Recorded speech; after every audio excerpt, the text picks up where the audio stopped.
Kyoto Treaty is in 2012.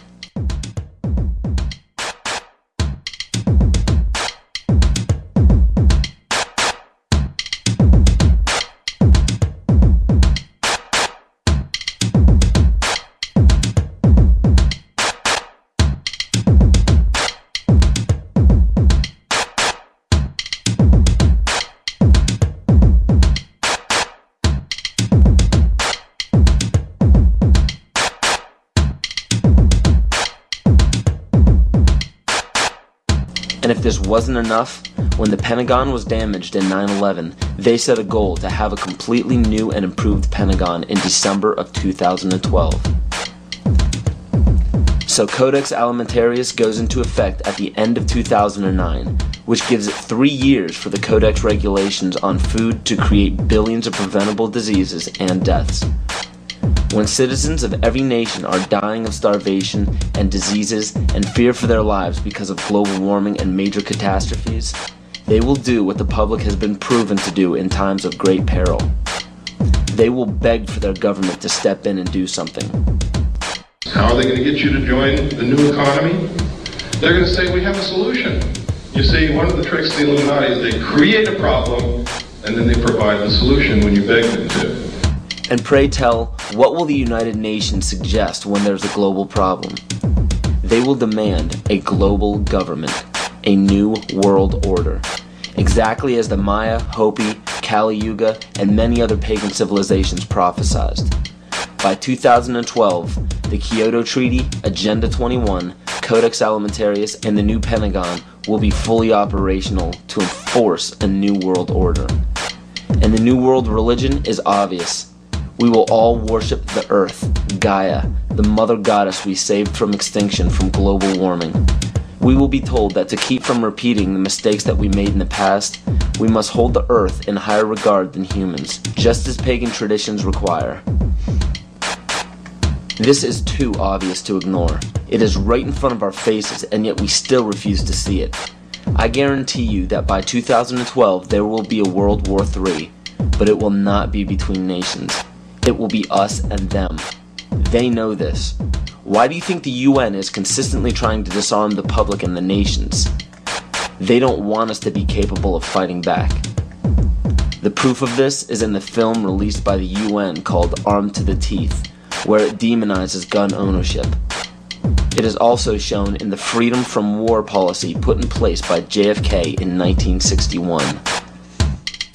President John Kennedy went to the United Nations, September 1961, and he presented the United States program for general and complete disarmament in a peaceful world during a speech, and he said, this is the official program of the United States of America. It's a disarmament program. It calls for the United States to turn over its military to the United Nations. Now, let that sit for a second. It calls for the United States to turn over its military to the United Nations. The program ends by saying progressive controlled disarmament would proceed to a point where no state would have the military power to challenge the progressively strengthened UN peace force. The UN would have all military power. This policy outlines some pretty scary scenarios when you understand what it reads.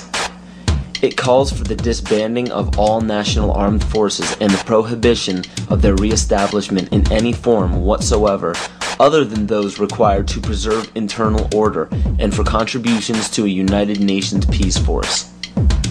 This clearly shows that the UN is calling for all military power to be under their control. Inspection and verification must establish both that nations carry out scheduled limitation or reductions and that they do not retain armed forces and armaments in excess of those permitted at any stage of the disarmament process. Strategic delivery vehicles will be reduced, arms and armed forces will be reduced, and all the while, UN peacekeeping powers would be strengthened. A UN Peace Observation Group would be available to investigate any situation which might constitute a threat to or a breach of the peace. Establishing of a permanent international peace force within the United Nations, and depending on the findings of an experts commission, a halt in the production of chemical, bacteriological, and radiological weapons, and a reduction of the existing stocks or their conversion to peaceful uses. peaceful uses of biological, chemical, and radiological weapons?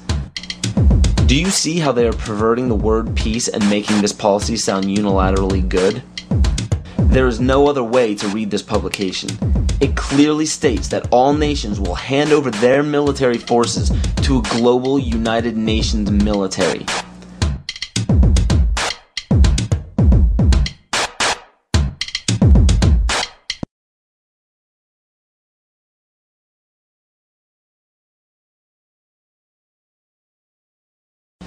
The US population is currently around 300 million. The national debt is currently around 10 trillion. So the current debt, when divvied among the American people, comes out to approximately $33,000 and has been growing at a national rate of $1.46 billion a day since 2006. Now with electronic banking, wire transfers, and credit cards, people have less physical custody of their money. As of right now, the amount of money in circulation is not able to cover the national debt. This was carefully planned since the inception of the Federal Reserve Bank. And the next planned step by the elite is already in play. George Bush signed a bill implementing the North American Union. President Bush signed a formal agreement that will end the United States as we know it. And he took the step without approval from either the U.S. Congress or the people of the United States. I think one thing people who are dollar-based need to focus on is the Amero. That's the one thing that nobody's talking about that I think is going to have a big impact on everybody's life in Canada, the U.S., and Mexico. The Amero is the proposed new currency for the North American community, which is being developed right now between Canada, the U.S., and Mexico to make a borderless community much like the EU, and the dollar, Canadian dollar, U.S. dollar, and the Mexican peso replaced by the Amero. You see, the domination of government by business is called fascism. And I'm kind of wondering how many people know what NAFTA is, the North American Free Trade Agreement, because under Chapter 11 of the NAFTA agreement, NAFTA tribunals trump all U.S. law if it conflicts with either A, World Bank's International Center for the Settlement of Investment Disputes, or B, UN Commission for International Trade Law. Now, that sounds scary enough, but when you understand what that reads, it also gives the power to violate the First and Second Amendment, which is saying, bye-bye to the Constitution. This will weaken national sovereignty and bankrupt the dollar we use now. After this happens, the Fed will call in all debts. When the debts cannot be repaid by the people, assets will be seized. And by this, I mean absolutely everything you own, including your property, your home, your vehicle, your furniture, and the clothes on your back. This plan is already in progress, and when it takes place, you will literally be owned by the Federal Reserve Bank. This is how Agenda 21 will be implemented. The seized land will be given back to nature, and the people will be placed in smart growth megacities.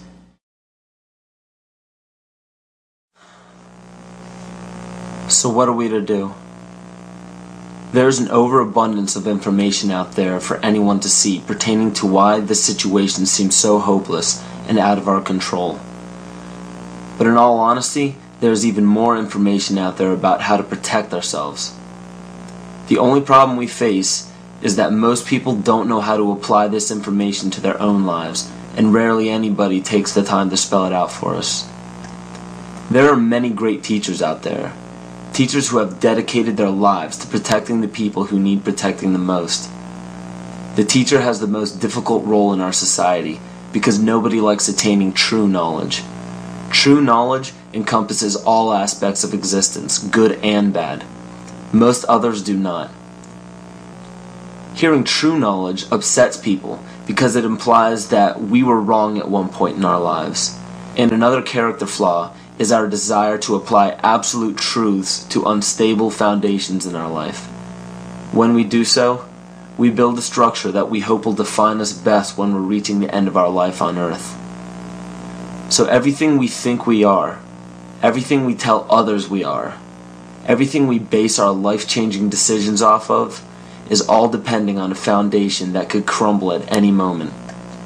And because we've been told our entire lives that there are certain guidelines and mores we must follow to be a decent human being, we deny everything that may pose a threat to our unstable foundation. This is why we despise true teachers.